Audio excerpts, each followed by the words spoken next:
ତ ପିଲାମାନେ ଆଜି ଆମେ କରିବା ଗଛ କାହାଣୀର କୋଶ୍ଚିନ୍ ଆନ୍ସର ପ୍ରଶ୍ନ ଉତ୍ତର। ପଞ୍ଚମ କ୍ଲାସର ଭାଷା ମହାକର ପ୍ରଥମ ପାଠ। ଚାଲ କୋଶ୍ଚିନ୍ ଆନ୍ସର କରିବା। ପ୍ରଥମେ ଦେଖ କ'ଣ ଦେଇଛି କୋଶ୍ଚିନ୍।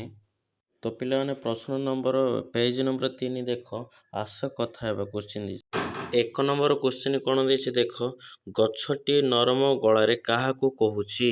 ତ କ'ଣ ଉତ୍ତର ଲେଖିବ ଦେଖ। ତ ଉତ୍ତର ଲେଖିବ, ଗଛଟି ନରମ ବା କୋମଳ ଗଳାରେ ଛୋଟ ପିଲା ବା ମଣିଷମାନଙ୍କୁ ଭଉଣୀ ଭାଇ ବୋଲି ସମ୍ବୋଧନ କରି କହୁଛି। ତ 2 ନମ୍ବର କ'ଣ କୋଶ୍ଚିନ୍ ଦେଇଛି ଦେଖ। 2 ନମ୍ବର କୋଶ୍ଚିନ୍ କ'ଣ ଦେଇଛି, ଜନ୍ମ କାଳରୁ ଗଛଟି କେଉଁ କେଉଁ ଯାତନା ସହି ଆସିଛି। ଉତ୍ତର କ'ଣ ଲେଖିବ ଦେଖ। ତ ଉତ୍ତର ଲେଖିବ କ'ଣ, ଜନ୍ମ କାଳରୁ ଗଛଟି ପ୍ରବଳ ବର୍ଷା, ଝଡ଼ ତୋଫାନ ଏବଂ ଖରା, ଶୀତ, କାକର ଭଳି ଅନେକ ପ୍ରକୃତି ଯାତନା ହେଇ ଆସୁଛି। ତ ପିଲାମାନେ 2 ନମ୍ବର ଉତ୍ତର ଏମିତି ଲେଖିବ। 3 ନମ୍ବର କୋଶ୍ଚିନ୍ କ'ଣ ଦେଇଛି ଦେଖ, ଗଛ ଆମ ପାଇଁ କ'ଣ ସବୁ ସାଇତି ରଖିଛି। ଉତ୍ତର କ'ଣ ଲେଖିବ ଦେଖ। ତ ପିଲାମାନେ ଉତ୍ତର ଲେଖିବ, ଗଛ ଆମ ପାଇଁ ନିଜର ଡାଳ, ପତ୍ର, ଫୁଲ ଏବଂ ମାଳ ମାଳ ଫଳ ଅତି ଯତ୍ନରେ ସାଇତି ରଖିଛି। ତ ପିଲାମାନେ 3 ନମ୍ବର ଉତ୍ତର ଲେଖିବ, ଗଛ ଆମ ପାଇଁ ବିଭିନ୍ନ ପ୍ରକାର ଔଷଧ ବି ସାଇତି ରଖିଥାଉଛନ୍ତି, ବିଭିନ୍ନ ପ୍ରକାର ଚେରମୂଳିକା। ତ ଏମିତି ଉତ୍ତର 3 ନମ୍ବର ଲେଖିବ। 4 ନମ୍ବର କୋଶ୍ଚିନ୍ କ'ଣ ଦେଇଛି ଦେଖ। 4 ନମ୍ବର କୋଶ୍ଚିନ୍ ଦେଇଛି, ଗଛର ଭାଷାରେ ଆମେ କାହାକୁ ମୂଳମନ୍ତ୍ର କରିବା ଉଚିତ। ଉତ୍ତର କ'ଣ ଲେଖିବ। ତ ଉତ୍ତର ଲେଖିବ, ଗଛର ଭାଷାରେ ଆମେ କେବଳ କର୍ମ କରିବାକୁ ଏବଂ ପର ଉପକାର କରିବାକୁ ନିଜ ଜୀବନର ମୂଳମନ୍ତ୍ର କରିବା ଉଚିତ। ତ 4 ନମ୍ବର ଏମିତି ଲେଖିବ। 5 ନମ୍ବର କୋଶ୍ଚିନ୍ କ'ଣ ଦେଇଛି ଦେଖ, କ'ଣ ନ କରିବାକୁ ଗଛଟି ଅନୁରୋଧ କରିଛି। ଉତ୍ତର କ'ଣ ଲେଖିବ। ତ 5 ନମ୍ବର ଉତ୍ତର ଲେଖିବ, ଟିକିଏ ହେଲେ ବିଚାର ନ କରି ନିଶ୍ଚୟ ଭାବରେ ତାର ଡାଳ ନ କାଟିବାକୁ ଏବଂ ତାକୁ କଷ୍ଟ ନ ଦେବାକୁ ଗଛଟି ଅନୁରୋଧ କରିଛି। ତ ପିଲାମାନେ ଆସ କଥା ହେବାର 5 ନମ୍ବର ଯାଏଁ କୋଶ୍ଚିନ୍ ସରିଲା 1 2 3 4। ଏବେ ଦେଖ ତା ତଳୁ ନେକ୍ସଟ କୋଶ୍ଚିନ୍ କ'ଣ ଦେଇଛି। ତ ପିଲାମାନେ ପାଠରୁ ଦେଖ, କ ନମ୍ବର କୋଶ୍ଚିନ୍ କ'ଣ ଲେଖିଛି, ତଳେ କେତେ ଗୁଡ଼ିଏ ପ୍ରଶ୍ନ ଓ ସେମାନଙ୍କର ଉତ୍ତର ରଖାଯାଇଛି। ଠିକ୍ ଉତ୍ତରଟି ପାଖରେ ଦିଆଯାଇଥିବା ଘରେ ଠିକ୍ ଚିହ୍ନ ଦିଅ। ତ ପିଲାମାନେ ଏଇଟା ହେଉଛି ଗୋଟେ କୋଶ୍ଚିନ୍ ଦେଇଛି, ତାର 4ଟା ଅପସନ୍ ଦେଇଛି। ଯେଉଁ 10th କ୍ଲାସ୍ ଆଗରେ ବିଟି ଏତେ ପଡ଼ିଆର ଅବଜେକ୍ଟିଭ୍ କୋଶ୍ଚିନ୍ ପରୀକ୍ଷାରେ ପଡ଼ୁଛି ସେଇ ଟାଇପ୍ର କୋଶ୍ଚିନ୍ ଯାକ ଦେଇଛି। ତ ଚାଲ ଗୋଟେ ଗୋଟେ କୋଶ୍ଚିନ୍ର ଆନ୍ସର କରିବାର। ଦେଖ 1 ନମ୍ବର କୋଶ୍ଚିନ୍ କ'ଣ ଦେଇଛି ଦେଖ, ଜୀବନ ସାରା କେଉଁ ପଥରେ ହେଳା ନ କରିବାକୁ ବୃକ୍ଷ କହୁଛି। ତ ଆନ୍ସର ଆର କ'ଣ ହେବ ଦେଖ କହୁଛି। ତ ପିଲାମାନେ ଆର ଉତ୍ତର ହେବ ଧର୍ମ ପଥ। 1 ନମ୍ବର କ'ଣ ହେବ ଯେଉଁ ଉତ୍ତର, ଧର୍ମ ପଥ ହେବ ଉତ୍ତର। 2 ନମ୍ବର କୋଶ୍ଚିନ୍ କ'ଣ ଦେଇଛି ଦେଖ, ଗଛ କ'ଣ କରି ସମସ୍ତଙ୍କୁ ଛାଇରେ ଆଶ୍ରୟ ଦେଉଛି। ଉତ୍ତର କ'ଣ ହେବ ଦେଖ। ଆର ଉତ୍ତର ହେବ ଅନ୍ତର ପେଡ଼ି। ତ ପିଲାମାନେ କବିତା ଅନୁସାରେ ଗଛ ନିଜର ଅନ୍ତର ଖୋଲି ସମସ୍ତଙ୍କୁ ଆଶ୍ରୟ ଦିଏ। ନିଜର ଅନ୍ତର ବୋଲେ କ'ଣ ପିଲାମାନେ, ଗଛ ଗୋଟେ ବଡ଼, ତାର ଚେର ଫେର ସବୁ ଚାରିଆଡ଼େ ଯାଇଛି, ତାର ଡାଳ ଫାଳ ସମସ୍ତେ ଯାଇଛି। ତ ସେଇ ଅନୁସାରେ ଉତ୍ତର ହେଉଛି ଅନ୍ତର ପେଡ଼ି। ତ 3 ନମ୍ବର କୋଶ୍ଚିନ୍ କ'ଣ ଦେଇଛି ଦେଖ, ଜଗତ ହିତରେ କ'ଣ କରିବା ଉଚିତ। ଆର ଉତ୍ତର କ'ଣ ହେବ। ଆର ଉତ୍ତର ହେବ ପର ଉପକାର କରିବା। ତ ଏଇଟା ଠିକ୍ ମାର୍କ। ପିଲାମାନେ ନେକ୍ସଟ ପେଜ ଦେଖ, କୋଶ୍ଚିନ୍ ନମ୍ବର 4 ଦେଇଛି କ'ଣ ଦେଖ, ପର ଉପକାର କରିବା ପାଇଁ କାହାକୁ ମୂଳମନ୍ତ୍ର କରିବା ଉଚିତ। ଆର ଉତ୍ତର କ'ଣ ହେବ। ଆର ଉତ୍ତର ହେବ କର୍ମକୁ। ତ ସେଇଟା ଠିକ୍ ମାରିବ କର୍ମକୁ। 5 ନମ୍ବର କୋଶ୍ଚିନ୍ କ'ଣ ଦେଇଛି ଦେଖ, ଜାଣିପାରିବେନି ଏ ରୂପ ମୋହର କେତେ ସାଧନାର ଫଳ। ଏ କଥା କିଏ କହିଛି। ଅପସନ୍ ଦେଇଛି, କବି କହିଛନ୍ତି, ପିଲାଟି କହିଛି, ଧରଣୀ କହିଛି, ଗଛ କହିଛି। ତାର ଉତ୍ତର କ'ଣ ହେବ। ତ ପିଲାମାନେ ଆର ଉତ୍ତର ହେବ ଗଛ କହିଛି। ସେଇଟା ଠିକ୍ ମାର୍କ ଦେବ। ତ ପିଲାମାନେ ବିଟି କୋଶ୍ଚିନ୍ ଅବଜେକ୍ଟ ଅପସନ୍ ଥରେ କୋଶ୍ଚିନ୍ ସରିଲା। ଦେଖ ଏବେ ତା ତଳୁ କ'ଣ ଦେଇଛି କୋଶ୍ଚିନ୍, ଚିନ୍ତା କଳ୍ପନ କୋଶ୍ଚିନ୍ ଦେଖ ଟପିକ୍ ଦେଇଛି। 1 ନମ୍ବର କ କୋଶ୍ଚିନ୍ ନମ୍ବର କ'ଣ ଦେଇଛି ଦେଖ, ଗଛ କେବେ କାହା ସହିତ କଥା ହେବାର ତୁମେ ଜାଣିଛ। ପିଲାମାନେ ତୁମେ ଜାଣିଛ କେବେ ଗଛ କାହା ସହିତ କଥା ହେବାର। ତ ଗପ ଶୁଣିଥିବେ ପିଲାମାନେ, ଗଛ ମଣିଷମାନଙ୍କ ସହିତ କଥା ହେବାର ବା ଗଛ କଥା ହେବାର ଗପରେ ଶୁଣିଥିବ ପିଲାମାନେ। ଗପ ବା କାହାଣୀ ତୁମ ଆଈମାନଙ୍କରୁ ଅଜାମାନଙ୍କରୁ ଶୁଣିଥିବ। ଦେଖ କ ନମ୍ବର ଉତ୍ତର କ'ଣ ଲେଖିବ ଦେଖ, ମୁଁ କହିଦେଉଛି। ଉତ୍ତର ଲେଖିବ, ହଁ, ପୁରାଣ କିମ୍ବା ରୂପକଥା ଗଳ୍ପମାନଙ୍କରେ ଗଛମାନେ ପରସ୍ପର ସହ କିମ୍ବା ମଣିଷ ସହ କଥାବାର୍ତ୍ତା ହେବାର ମୁଁ ଜାଣିଛି। ବାସ୍ତବରେ ଗଛମାନେ ବିଭିନ୍ନ ରାସାୟନିକ ସଂକେତ ମାଧ୍ୟମରେ ପରସ୍ପର ସହ ଯୋଗାଯୋଗ କରନ୍ତି ବୋଲି ବିଜ୍ଞାନ କହେ। ତ ପିଲାମାନେ 1 ନମ୍ବର କଡ଼ା ଏମିତି ଉତ୍ତର ଲେଖିବ। ଦେଖ ଏବେ ଖ ନମ୍ବର କୋଶ୍ଚିନ୍ କ'ଣ ଦେଇଛି। ଖ ନମ୍ବର କୋଶ୍ଚିନ୍ ଦେଇଛି, ତୁମେ କେବେ ଗଛ ସହିତ କଥା ହେଇଛ କି। ମନେ ରଖ ଗଛମାନେ ପରସ୍ପର ସହ କଥା ହୁଅନ୍ତି। ଆର ଉତ୍ତର କ'ଣ ଲେଖିବ ଦେଖ, ମୁଁ କହିଦେଉଛି। ତ ଆର ଉତ୍ତର ଲେଖିବ ହଁ, ମୁଁ ଅନେକ ସମୟରେ ବଗିଚାରେ ଗଛମାନଙ୍କ ପାଖରେ ବସି ସେମାନଙ୍କ ସହ ମନ କଥା କୁହେ। ସେମାନେ ନୀରବରେ ମୋ କଥା ଶୁଣିଥିବା ପରି ମୋତେ ଅନୁଭବ ହୁଏ। ତ ଖ ନମ୍ବର ଉତ୍ତର ଲେଖିବ। ଗ ନମ୍ବର କ୍ୱେଶ୍ଚିନ୍ କ'ଣ ଦେଇଛି ଦେଖ। ଗ ନମ୍ବର କ୍ୱେଶ୍ଚିନ୍ ଦେଇଛି, ମନେକର ତୁମ ଗଛଟିଏ, ତେବେ ତୁମେ ବନ୍ଧୁ ସହିତ କ'ଣ କଥାବାର୍ତ୍ତା ହେବ କୁହ। ଯଦି ଗଛ ଯଦି ତୁମେ ବନ୍ଧୁ ହେବ ତ ତାଙ୍କ ସହିତ କ'ଣ କଥା ହେବ ଗଛ ସହିତ? ଦେଖ ଉତ୍ତର ମୁଁ କହୁଛି ଆର। ତ ଆର ଉତ୍ତର ଲେଖିବ, ଯଦି ମୁଁ ଗଛଟିଏ ହୋଇଥାନ୍ତି ତେବେ ମୋ ବନ୍ଧୁଙ୍କୁ ମୋ ଶାଖରେ ଝୁଲିବାକୁ ଓ ମୋ ଝାଲରେ ବିଶ୍ରାମ ନେବାକୁ କୁହନ୍ତି। ମୁଁ ତାଙ୍କୁ ସବୁବେଳେ ପ୍ରତିଜ୍ଞା କରନ୍ତି ଯେ ମୁଁ ତାକୁ ମିଠା ଫଳ ଓ ଅମ୍ଳଜାନ ଦେଇ ସୁସ୍ଥ ରଖିବି। ତ ପିଲାମାନେ ଗ ନମ୍ବର ଉତ୍ତର ଏବେ ଲେଖିବ ଏମିତି। ତ 2 ନମ୍ବର କ'ଣ ଲେଖିବ? କ୍ୱେଶ୍ଚିନ୍ କ'ଣ ଲେଖା ହେଇଛି ଦେଖ 2 ନମ୍ବର। ତ ପିଲାମାନେ 2 ନମ୍ବର କ୍ୱେଶ୍ଚିନ୍ ଲେଖା ହେଇଛି, ନରମ ଗଳାରେ ଗଛଟି କହୋଇ, ଶୁଣରେ ମଣିଷ ଭାଇ, ଫଳ ଖାଇବାକୁ ବଳାଉଛି ମନ, ଆପତ୍ତି ମୋହର ନାହିଁ। ତ ଉପରେ ଲିଖିତ କବିତାରେ ଧାଡ଼ିରେ ଗଛଟି ମଣିଷମାନଙ୍କ ତା ଦୁଃଖ କଥା ଜଣାଉଛି। ଶେଷରେ ଗଛ ଲଗାଇବା ପାଇଁ ଆମ୍ଭମାନଙ୍କୁ ଶପଥ କରାଉଛି। ତ ପିଲାମାନେ ଏ ଗୀତରେ ଲେଖା ହେଇଛି ତମେମାନେ ସବୁ ଗୋଟେ ଗୋଟେ ଗଛ ଲଗେଇବ। ଜୀବନରେ କ'ଣ କରିବ ଯେ କେତେଟା କିନି ଗଛ ଲଗେଇବା ଏବେ ଗୋଟେ ଗୋଟେ। ତ 2 ନମ୍ବର ପିଲାମାନେ ଗଛ ଲଗେଇବା ପାଇଁ କହିଛନ୍ତି। ଗୀତଟାରେ କବି କ'ଣ କହିଛନ୍ତି ଯେ ଗଛ ଗୋଟେ ଗୋଟେ ଲଗେଇବା ପାଇଁ କହିଛନ୍ତି। ତ 2 ନମ୍ବର ଉତ୍ତର କିଛି ନାହିଁ, ଏଇଟା ସେମିତି ଦେଇଛି ଉତ୍ତର ଗଛ ଲଗେଇବା ପାଇଁ। ଦେଖ ଖ ନମ୍ବର କ୍ୱେଶ୍ଚିନ୍ କ'ଣ ଦେଇଛି, ଦିନେ ସକାଳେ ତୁମେ ବୁଲୁଥିବା ବେଳେ ହାତୀ ଛୁଆଟି ଯାଉଥିବାର ଦେଖିଲ। ହାତୀ ଛୁଆଟି ତୁମକୁ ଦେଖି ଅଟକି ଗଲା, ତୁମେ ବି ଅଟକି ଗଲ, ପରସ୍ପରକୁ କିଛି ସମୟ ଚାହିଁଲ। ଧୀରେ ଧୀରେ ତୁମେ ଦୁହିଁଙ୍କ ମଧ୍ୟରେ ବନ୍ଧୁତା ଆସିଲା, ତୁମେ ଦେହ କଥାବାର୍ତ୍ତା ହେଲ। ତୁମେ ଦୁହେଁ କ'ଣ କଥାବାର୍ତ୍ତା ହେଲ ବନ୍ଧୁ ମେଳରେ ଆଲୋଚନା କର। ଦେଖ ପିଲାମାନେ, ହାତୀ ଛୁଆ ତମେ କ'ଣ କଥା ହେଲେ ଗୋଟେ ଗୋଟେ ମୁଁ ପଏଣ୍ଟ କରି କହିଦେଉଛି। ତ ପଏଣ୍ଟ କରି ଏମିତି ଗୋଟେ ଲେଖିପାରିବ। ମୁଁ ଲେଖିବ ଫାଷ୍ଟ, ମୁଁ ଆରେ ହାତୀ ଛୁଆ ତୁମେ ଏତେ ସକାଳୁ ଏକା ଏକା କୁଆଡ଼େ ଯାଉଛ, ତୁମ ମା କହନ୍ତି। ତାପରେ ହାତୀ ଛୁଆ କ'ଣ କହିଲେ ପିଲାମାନେ? ଉତ୍ତର ଲେଖିବ ହାତୀ ଛୁଆ, ମୁଁ ଜଙ୍ଗଲରେ ବୁଲୁ ବୁଲୁ ଛୋଟ ବଣ ହୋଇ ଏପଟେ ଚାଲି ଆସିଛି, ମୋତେ ମୋ ମା ଦେଖି ଯାଉନାହିଁ, ଭାରି ଭୟ ଲାଗୁଛି। ତାପରେ ମୁଁ କ'ଣ ଲେଖିବ ଉତ୍ତର, ତୁମେ ଜମାରୁ ଭୟ କରନି, ମୁଁ ତୁମର ବନ୍ଧୁ, ତୁମକୁ ଭୋକ ଲାଗୁଛି କି? ମୋ ପାଖରେ କିଛି କଦଳୀ ଅଛି, ଏହାକୁ ଖାଅ। ତ ଏମିତି ପିଲାମାନେ ଲେଖିବ। ତା ତଳୁ ଆଉ କ'ଣ ଲେଖିବ ଦେଖ ମୁଁ କହିଦେଉଛି। ତାପରେ ଲେଖିବ ହାତୀ ଛୁଆ। ଉତ୍ତର ହାତୀ ଛୁଆ ଲେଖିବ, ଖୁସିରେ କଦଳୀ ଖାଇ, ଧନ୍ୟବାଦ ବନ୍ଧୁ, ତୁମେ ବହୁତ ଭଲ, ମୋ ପେଟ ପୂରିଗଲା, କିନ୍ତୁ ମୁଁ ମୋ ପାଖକୁ କେମିତି ଘରକୁ ଫେରିବି? ତାପରେ ମୁଁ ଚାଲ, ମୁଁ ତୁମକୁ ଜଙ୍ଗଲ ରାସ୍ତା ଦେଖାଇଦେବି, ସେଠାରେ ତୁମେ ଦଳର ହାତୀମାନେ ନିଶ୍ଚୟ ଥିବ। ତ ପିଲାମାନେ ଆଉ ଗୋଟେ ତଳୁ ଲେଖିବା ହାତୀ ଛୁଆ, ସତରେ ତୁମେ ମୋତେ ବହୁତ ବଡ଼ ସାହାଯ୍ୟ କଲ, ଆଜିଠାରୁ ଆମେ ଦୁହେଁ ସବୁଦିନ ପାଇଁ ଭଲ ସାଙ୍ଗ ହୋଇ ରହିବା। ତ ପିଲାମାନେ ହାତୀ ଛୁଆର ଆଉ ତା ସାଙ୍ଗରେ ଏମିତି କଥା ହେଇଥିଲେ, ବଣରେ ତାକୁ ଲାଷ୍ଟ ଯାଇ ଚାଲେ। ତ ଗୋଟେ ଗୋଟେ ପଏଣ୍ଟ କରି ଏମିତି ଲେଖିବା। ତ ଚାଲ ଏବେ ଦେଖିବା ନେକ୍ସଟ କ'ଣ ଦେଇଛି କ୍ୱେଶ୍ଚିନ୍। ତ ପିଲାମାନେ ପେଜ ନମ୍ବର 5 କାଢ଼। 5 ନମ୍ବର କ'ଣ ଦେଇଛି ପେଜ ନମ୍ବର ଦେଖ, ଭାବ ଲେଖ ହେଡ଼ିଂ ଦେଇଛି। 1 ନମ୍ବର କ୍ୱେଶ୍ଚିନ୍ କ'ଣ ଦେଇଛି ଦେଖିବ, କ'ଣ କଲେ ଆମ ଧରଣୀ ହତଶ୍ରୀ ହେବ ନାହିଁ। ତ ପିଲାମାନେ କ'ଣ କଲେ ଆମ ଧରଣୀ ହତଶ୍ରୀ ହେବ ନାହିଁ? ତ ଦେଖ ଉତ୍ତର ମୁଁ କହିଦେଉଛି। ତ ପିଲାମାନେ 1 ନମ୍ବର ଉତ୍ତର ଲେଖିବ, ବହୁତ ଗଛ ଲଗାଇଲେ ଆମ ଧରଣୀ ହତଶ୍ରୀ ହେବ ନାହିଁ। ଦେଖ 2 ନମ୍ବର କ୍ୱେଶ୍ଚିନ୍ କ'ଣ ଦେଇଛି, ଗଛ ତା ଜୀବନରେ କି ଯାତନା ସହିଛି। ଆର ଉତ୍ତର କ'ଣ ଲେଖିବ ଦେଖ ମୁଁ କହୁଛି। ତ ଆର ଉତ୍ତର ଲେଖିବ, ଗଛ ଖରା ବର୍ଷା ଓ ଶୀତ ସହିବା ସହ କଟା ହେବାର ଯାତନା ସହିଛି।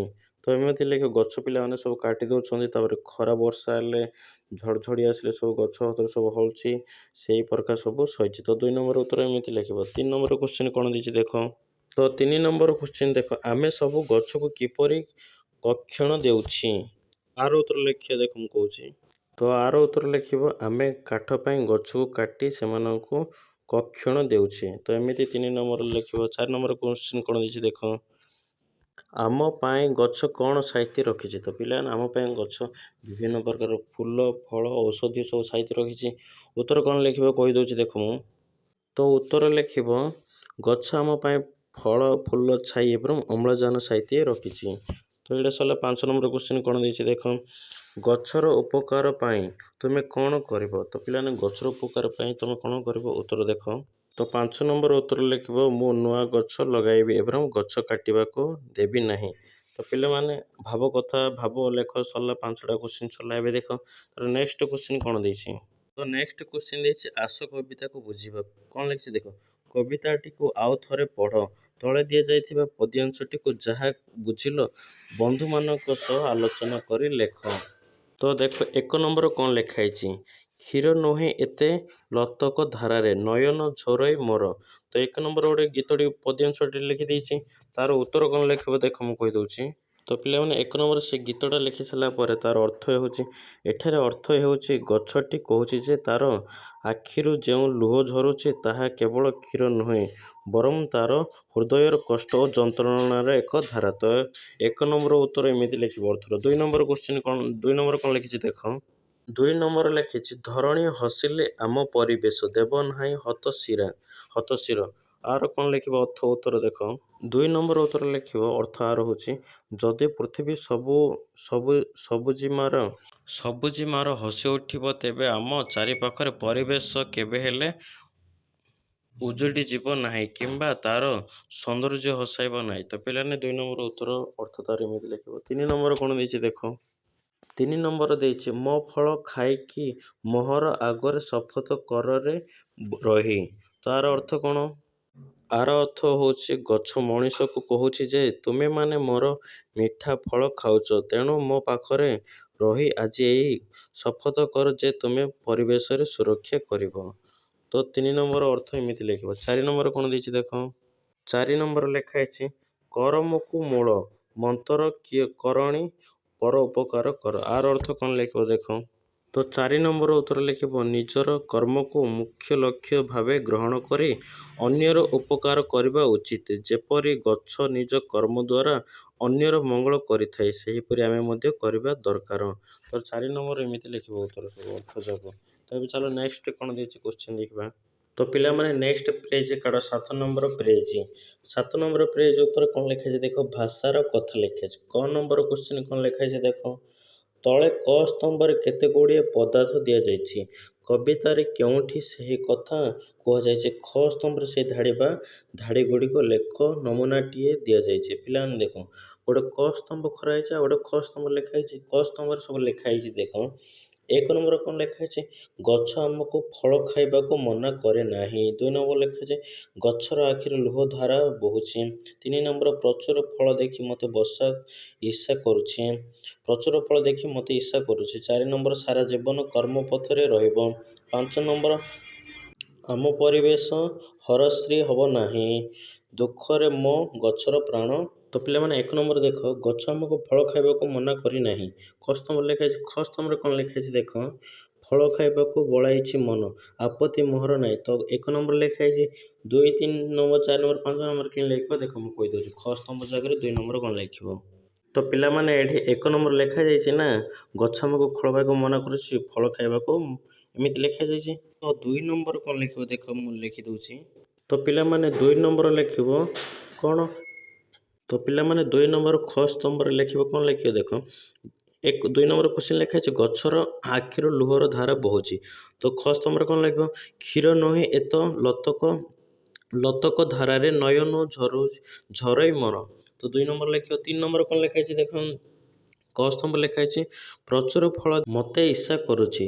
ତ ଆର କ'ଣ ଲେଖିବ ଖ ସ୍ତମ୍ଭରେ ଲେଖିବ ଆଜି ସିନା ତୁମେ ଇରିସିଆ କରୁଛ ଦେଖି ଫଳ ମାଳ। ତ ଏମିତି ଲେଖିବ। 4 ନମ୍ବର କ'ଣ ଲେଖା ହେଇଛି ଦେଖ ସାରା ଜୀବନ କର୍ମ ପଥରେ ରହିବ। ତ ଖ ସ୍ତମ୍ଭରେ କ'ଣ ଲେଖିବ ଦେଖ ତ ପିଲାମାନେ ଖ ସ୍ତମ୍ଭରେ ଲେଖିବ ଏ ସାରା ଜୀବନ କର୍ମ ପଥରେ ହେଲେ ନ କରିବ କେହି। ତ 5 ନମ୍ବର କ'ଣ ଲେଖା ହେଇଛି ଦେଖ କ ସ୍ତମ୍ଭରେ ଆମ ପରିବେଶ ହତଶ୍ରୀ ହେବ ନାହିଁ। ତ ତାର ଖ ସ୍ତମ୍ଭରେ କ'ଣ ଲେଖିବ ଧରଣୀ ହସିଲେ ଆମ ପରିବେଶ ହେବ ନାହିଁ ହତଶ୍ରୀ। ତ ଦେଖ 6 ନମ୍ବର କ'ଣ ଲେଖା ହେଇଛି 6 ନମ୍ବର ଲେଖା ହେଇଛି ଦୁଃଖରେ ମୋ ଗଛର ପ୍ରାଣ ଜଳି ଯାଉଛି। ଆର ଖ ସ୍ତମ୍ଭରେ କ'ଣ ଲେଖିବ ଦେଖ ତ ପିଲାମାନେ 6 ନମ୍ବର କ ସ୍ତମ୍ଭରେ ଲେଖା ଅଛି ଦୁଃଖରେ ମୋ ଗଛର ପ୍ରାଣ ଜଳି ଯାଉଛି। ତ ଉତ୍ତର ଆର କ'ଣ ଲେଖିବ ଖ ସ୍ତମ୍ଭରେ ଲେଖିବ ଜାଣିପାରିବନି ପରମ ମୋହର ଦୁଃଖରେ କିପରି ଜଳେ ଏମିତି। ତ ପିଲାମାନେ ଏମିତି କ ସ୍ତମ୍ଭ ଲେଖିବ। ସେ ବାକ୍ସଟା ସରିଲା। ଏବେ ଚାଲ ଖ ନମ୍ବର ତଳକୁ କ'ଣ କ୍ୱେଶ୍ଚିନ୍ ଦେଇଛି ଦେଖିବା କ ସ୍ତମ୍ଭ ଆଉ ଗୋଟେ ଖ ସ୍ତମ୍ଭ। ତ ଖ ନମ୍ବର କ'ଣ ଲେଖା ହେଇଛି କୋଶ୍ଚିନ୍ ଦେଖ, ଲେଖା ହେଇଛି ଅକ୍ଷର ସଜାଡ଼ି ଶବଦ ଗଢ଼ ପାରୁଅଛି ଯଦି ମାତ୍ରାକୁ ଜଡ଼। ତ ପିଲାମାନେ କ ସ୍ତମ୍ଭ ଖ ସ୍ତମ୍ଭ ଲେଖା ହେଇଛି, ଏଠି ଲେଖା ହେଇଛି ନବଜ, ତାପରେ ଖ ସ୍ତମ୍ଭରେ ଗୋଟେ ଦୀର୍ଘିକାର ଦିଆଯାଇଛି ପିଲାମାନେ, ମାତ୍ରା ଦିଆଯାଇଛି ଜୀବନ ଲେଖା ହେଇଛି, ତଗଜ, କତଲ, ରଧଣ, ନଚସ, କରପଉ, ସମଜବ। ତ ଏখানে ଗୋଟେ ଲେଖା ହେଇଛି ଖ ସ୍ତମ୍ଭରେ କ'ଣ ଲେଖିବା ଦେଖ। ତ ପିଲାମାନେ କ ସ୍ତମ୍ଭରେ ନବଜ, ଖ ସ୍ତମ୍ଭରେ ଜରେ ଦୀର୍ଘିକାର ଜୀବନ ଲେଖା ହେଇଛି, ମାତ୍ରା ଦେଇ ଜରେ ଦୀର୍ଘିକାର। ତ ପିଲାମାନେ କ ସ୍ତମ୍ଭରେ ତଗଜ ଲେଖା ହେଇଛି, ଖ ସ୍ତମ୍ଭରେ କ'ଣ ଲେଖିବ ଜଗତ ଲେଖିବ ବା ଗଜତ ବି ଲେଖିପାରିବ।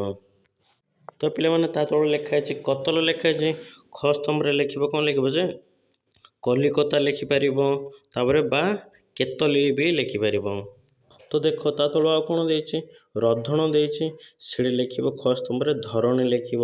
ତାପରେ କ ସ୍ତମ୍ଭ ଦେଇଛି ନଚସ ଦେଇଛି, ସେଠି ଲେଖିବ ଖ ସ୍ତମ୍ଭରେ ଶାସନ ଲେଖିବ। ତାପରେ କ ସ୍ତମ୍ଭ ଦେଇଛି କରଫ ଲେଖିଛ, ତାପରେ ଖ ସ୍ତମ୍ଭ ଲେଖିବ ଉପକାର ଲେଖିବ।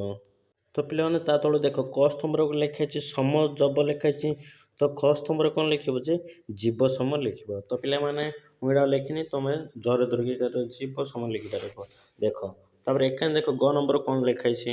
ତ ପିଲାମାନେ ଗ ନମ୍ବର କ'ଣ ଲେଖା ହେଇଛି ଦେଖ, ଶବଦ ଝୁଲୁଛି ଗଛରେ ଦେଖ ସମାନ ଅର୍ଥକୁ ଝଚଣି ଲେଖ। ତ ପିଲାମାନେ ଏଇଠି ଗୋଟେ ଶବ୍ଦ ଲେଖା ହେଇଛି, ଗଛ ପତ୍ର ଲୁହ ଆଖି ଶପଥ ଲେଖା ହେଇଛି, ଗୋଟେ ଡାଳରେ ଗୋଲ ଗୋଲ କରି ଲେଖା ହେଇଛି। ତାପରେ ଆଉ ଗୋଟେ ଦେଖ ପିଲାମାନେ ଗୋଟେ ଗୋଲରେ ଲେଖା ହେଇଛି ଚକ୍ଷୁ ଅଶ୍ରୁ ଦଳ ବୃକ୍ଷ ପଣ ପାଦପ ପ୍ରତିଜ୍ଞା ଲୋତକ ପଲ୍ଲବ ନୟନ। ତ ପିଲାମାନେ ଆର ଗୋଟେ ଅର୍ଥ ଲେଖିବ, ସେ ଭିତରୁ ଆଗେ ଗୋଟେ କାଢ଼ି ଲେଖିବ। କ'ଣ ଲେଖିବ ଦେଖ ମୁଁ କହିଦେଉଛି।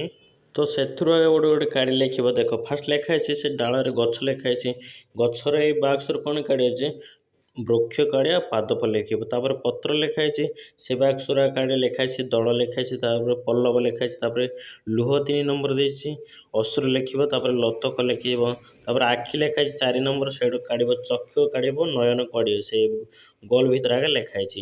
ତାପରେ ଶପଥ ଲେଖା ହେଇଛି, ସେ ଗୋଲ ଭିତରୁ କାଢ଼ିବ, ପଣ କାଢ଼ିବ, ପ୍ରତିଜ୍ଞା କାଢ଼ିବ। ତ ପିଲାମାନେ ଗ ନମ୍ବର ଏତିକି ସରିଲା। ତାପରେ ଘ ନମ୍ବର ଏବେ ଦେଖ କ'ଣ ଦେଇଛି। ତ ଘ ନମ୍ବର କୋଶ୍ଚିନ୍ କ'ଣ ଦେଇଛି ଦେଖ, ତଳେ କବିତାର କିଛି ଅଂଶ କ ଓ ଖ ସ୍ତମ୍ଭରେ ରହିଅଛି, କବିତାକୁ ମନେ ପକାଇ ସମ୍ପୃକ୍ତ ପଦକୁ ଯୋଡ଼। ତ ପିଲାମାନେ ଦେଖ ଏଠି କ ସ୍ତମ୍ଭ ଖ ସ୍ତମ୍ଭ ଲେଖା ହେଇଛି, କ ସ୍ତମ୍ଭରେ 1 ରୁ 10 ଯାଏଁ ନମ୍ବର ଦେଇଛି, ଖ ସ୍ତମ୍ଭରେ ବି 1 ରୁ 10 ଯାଏଁ ଦେଇଛି। ଦେଖ 1 ନମ୍ବର କ'ଣ ଲେଖିଛି ଡାଳକୁ ମୋହର, ତାପରେ ଏକାନେ 1 ନମ୍ବର ଦେଇଛି ଆମ ପରିବେଶ ହସିବା। ତ ଯୋଡ଼ି ହଉନି, ତ ପିଲାମାନେ କ ସ୍ତମ୍ଭ ଖ ସ୍ତମ୍ଭ ଯୋଡ଼ିବା ଚାଲ। ତ ପିଲାମାନେ ଏଠି କ ନମ୍ବର କ ସ୍ତମ୍ଭର 1 ନମ୍ବର ଡାଳକୁ ତାଳକୁ ମୋହର ଲେଖା ହେଇଛି, ପିଲାମାନେ ଡାଳକୁ ମୋହର ଲେଖା ହେଇଛି, ଖ ସ୍ତମ୍ଭରେ ସେଇଟା 4 ନମ୍ବର ହେବ। କ'ଣ ହେବ ପିଲାମାନେ ଟାଣି ନେଉଛନ୍ତି। ତାପରେ ଏକାନେ କ ସ୍ତମ୍ଭରେ କ୍ଷୀର ନୁହେଁ ଏତେ, ଖ ସ୍ତମ୍ଭରେ 8 ନମ୍ବରଟା ସେଇଟା ଯୋଡ଼ିବ ପିଲାମାନେ ଲତକର ଧାରା। ତାପରେ କ ସ୍ତମ୍ଭରେ 3 ନମ୍ବର କ'ଣ ଲେଖା ହେଇଛି ଗଛ ଲଗାଇବା, ତ ଖ ସ୍ତମ୍ଭଟା 3 ଡାବା ଯୋଡ଼ିଦେବ ଶପଥ କରିବା। ତାପରେ 4 ନମ୍ବର କ'ଣ ଲେଖା ହେଇଛି ପିଲାମାନେ ପର ଉପକାର, ତ ଖ ସ୍ତମ୍ଭରେ ଯାଇକି 7 ନମ୍ବରଟା ସେଇଟା 11 ଟାଣିବ, କୋଉଟା ମୂଳ ମନ୍ଦ ହେବ। ତାପରେ ପିଲାମାନେ 5 ନମ୍ବର ଦେଖ, କ ସ୍ତମ୍ଭରେ କ'ଣ ଲେଖା ହେଇଛି 5 ନମ୍ବର ଜନ୍ମ କାଳରେ ଲେଖା ହେଇଛି, 6 ନମ୍ବର ଖ ସ୍ତମ୍ଭଟା କ'ଣ ଲେଖିଛି ପିଲାମାନେ ସେ 5 ନମ୍ବର ଆଗେ ହେବ ଦରସ ଶୀତ ସହିଛି, ତ ସେଇଟା ସିଧା ସିଧା ଗାଟା।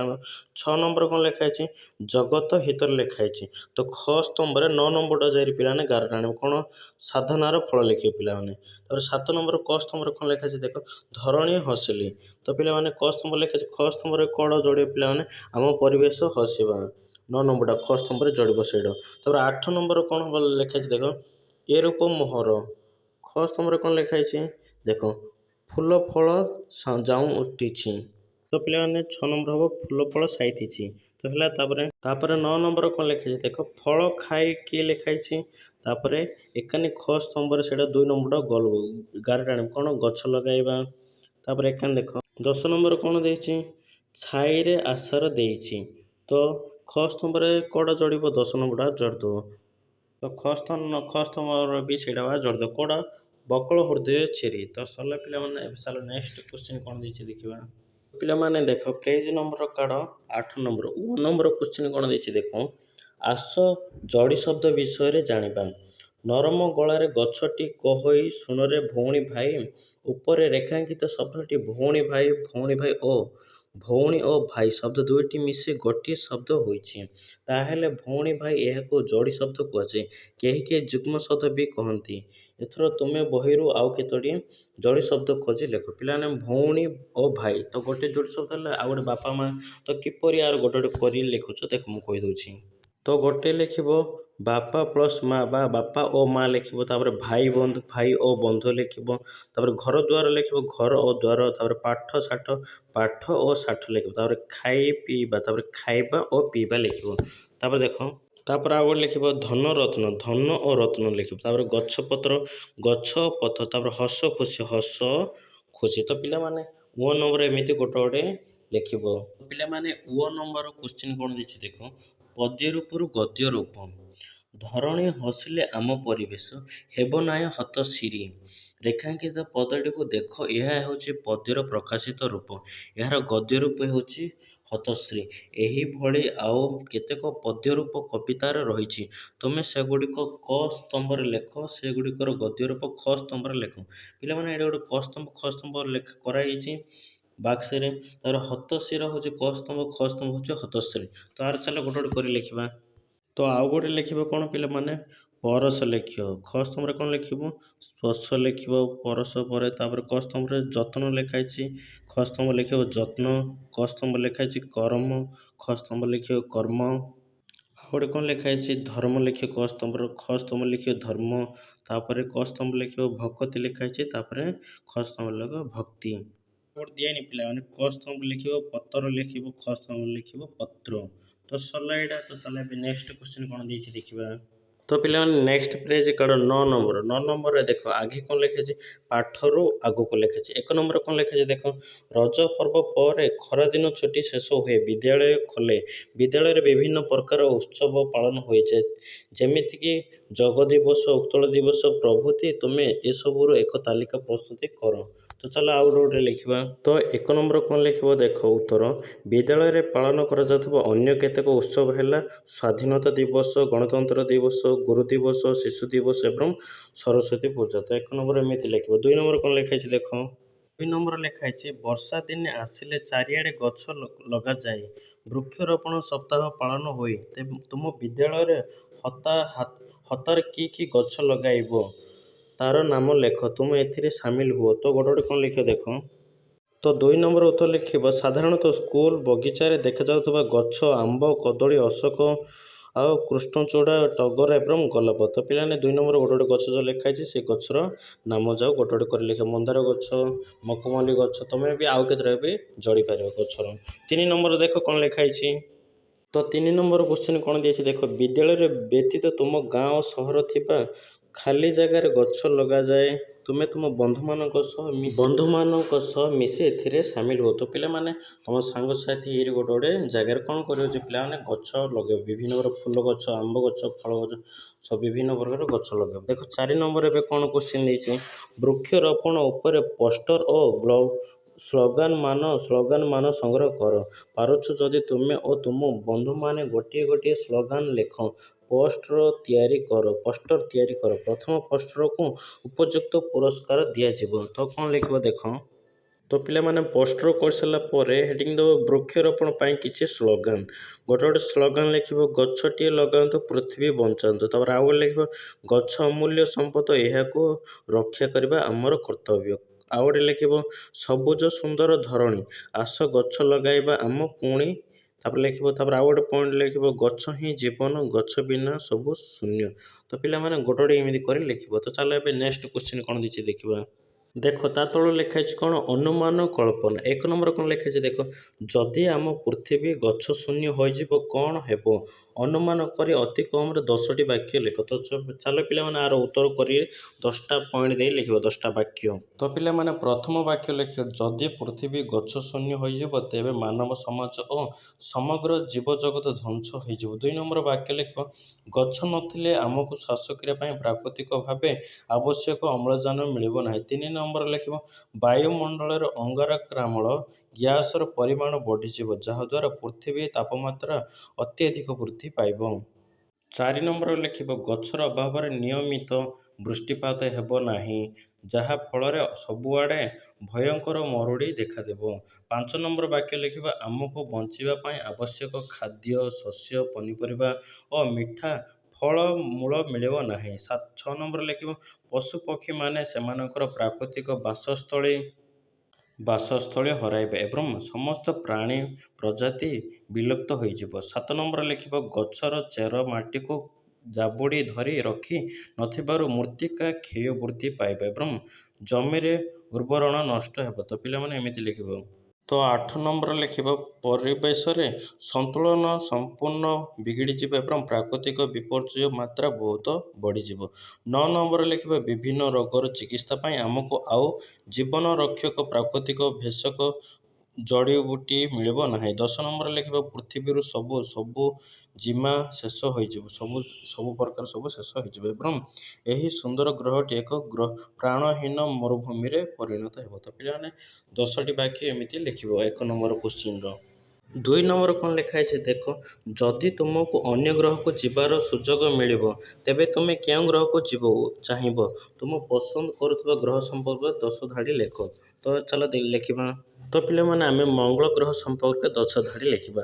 1 ନମ୍ବର କ'ଣ ଲେଖିବ ଦେଖ, ଯଦି ମୋତେ ଅନ୍ୟ ଗ୍ରହକୁ ଯିବାର ସୁଯୋଗ ମିଳେ ତେବେ ମୁଁ ମଙ୍ଗଳ ଗ୍ରହକୁ ଯିବାକୁ ଚାହିଁବି। 2 ନମ୍ବର ଲେଖିବ ମଙ୍ଗଳ ଗ୍ରହ ସୌରମଣ୍ଡଳର ଚତୁର୍ଥ ଗ୍ରହ ଅଟେ। 3 ନମ୍ବର ଲେଖିବ ଏହାର ପୃଷ୍ଠଭାଗରେ ଥିବା ଆଇରନ୍ ଅକ୍ସାଇଡ୍ ଯୋଗୁଁ ଏହା ନାଲି ରଙ୍ଗର ଦେଖାଯାଏ, ତେଣୁ ଏହାକୁ ଲାଲ ଗ୍ରହ କୁହାଯାଏ।